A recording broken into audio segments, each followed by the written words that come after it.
What's up, guys? This is Coach Grant with First Down Training, and today we're going to be breaking down KJ HAMLER's route running at training camp. We're going to be talking about this post out that a lot of people have seen before. We're going to be breaking it down in a different way today, and then we're going to be talking about this drill that he's working off the line and what he's specifically working on this drill and how you guys can use this same kind of drill or this same kind of release to help your game improve. And guys, if you're a receiver and you want to get better at catching, you want to improve your hands and you don't have a quarterback to throw you the ball, check out that link in the description that says improve your hands in 30 days.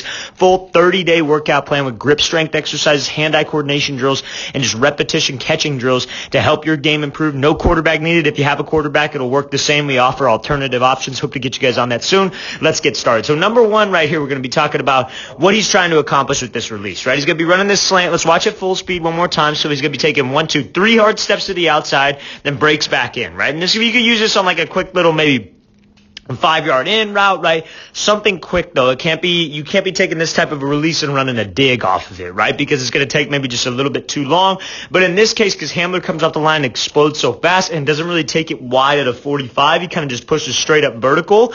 You might be able to use this in some other situations, right? So when he comes off the line here, you see how his eyes immediately get to the outside, right? One.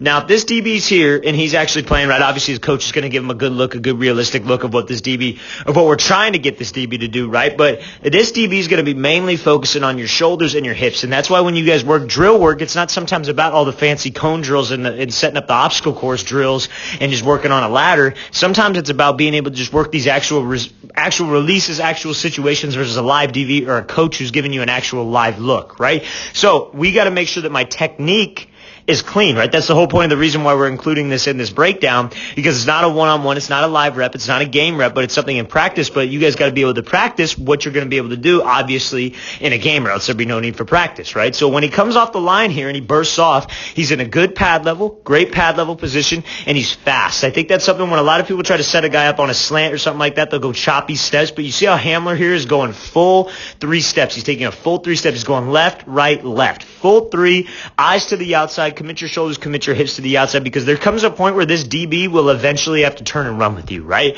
He wants to stay square as long as possible off the line. He wants to just bully you, especially if he's in maybe a catch technique. He wants you to run into him, get hands, disrupt the timing, and knock you off this route, right? But there comes a point in every single DB, every single rep, where you got to push vertical and you make him believe that you're going vertical, and that's what will get him to turn those hips. His worst nightmare is to get completely just dogged off the line of scrimmage and you just beat him with speed to the outside. Don't even need to give him a move and just go. So if we make it believable, if we're a salesman, and what being a salesman comes from is selling with my eyes, my shoulders, and my hips, and then my speed and my stride length, right? That's how we can become a salesman, and that's how we can get this guy to jump out. That's how we can get this guy to turn his hips. That's how we can get him to make believe that it's fade. Now, what the coach is working here is a situation, because when a DB turns his hips, he's going to try to get physical, right? So I want to come back to the inside. So what arm do I got to beat? I just got to beat his inside arm, right? So when I get him to turn here, I'm here and I swat that arm by as I'm hitting my 3rd step. I think that's something that a lot of people don't do. They'll maybe go here, and if the DB's letting me, let's say he's a little bit closer. Let's say he's in a more physical press, or it's just like straight up press, right? Not this catch technique. But he's here and he's getting hands. Some guys will put that hand on the back of their shoulder when they come off the line on their 1st step, and it gives away the move. We want to wait to the last possible second, pop off on the 3rd step, swat him by, then break back underneath, right? So you see how he goes 1, 2, 3, and he's swatting at the exact same time. Now, when we're here, what a lot of guys like to do is they like to swat and they lean back and turn. But HAMLER does a great job here of working this technique of swatting by and snapping that head around and staying in that good pad level to get back out. Now, let's talk about this. When we swat this guy by, and you can see here even with this coach, his momentum, when you swat him by, his momentum wants him to speed turn. So, fellas, if we're running a slant, let's say you're on the outside. From the slot, it's a little bit different.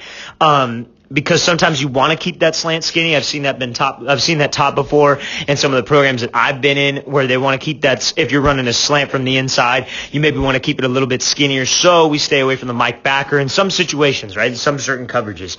Now, when we're from the outside and we're maybe running this, it's very important that if I got a hard slant, right, across the middle, 45, I don't drift this thing up here, right? Because when we swat him by, his momentum, again, is taking him this way. So he can easily speed turn.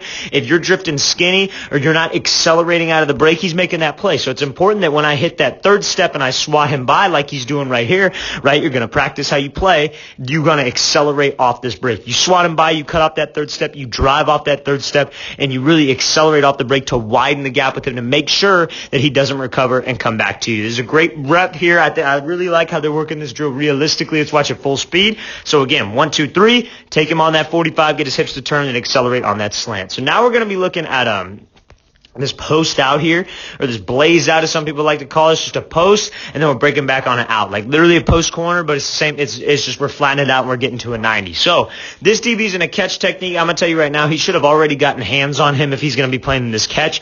Well, I'm not saying not already, but he should get hands on him, right? That's why this thing was very, very easy for Hamler to accomplish. So let's watch it full speed. So he goes 1, 2, 3, breaks up here, breaks to the post, 1, 2, 3 again to the post, and then flattens this thing back off to this out. Okay, so now let's talk about this. So when we come off the line and we got some space to work, if we're trying to take an inside release right here, and we take this triple step to the outside, 1, 2, 3, and let's say this DB shoots out wide. That was my initial plan off the line of scrimmage. I'm going to set him up. I'm going to go 3 steps to the outside. I'm going to try to get him to jump outside. Then I'm going to break back on this inside here and run this post corner, right? But let's say we're here, and let's say we take that 3 steps and we go 1, 2, and he just stays to the inside here, and he stays like this.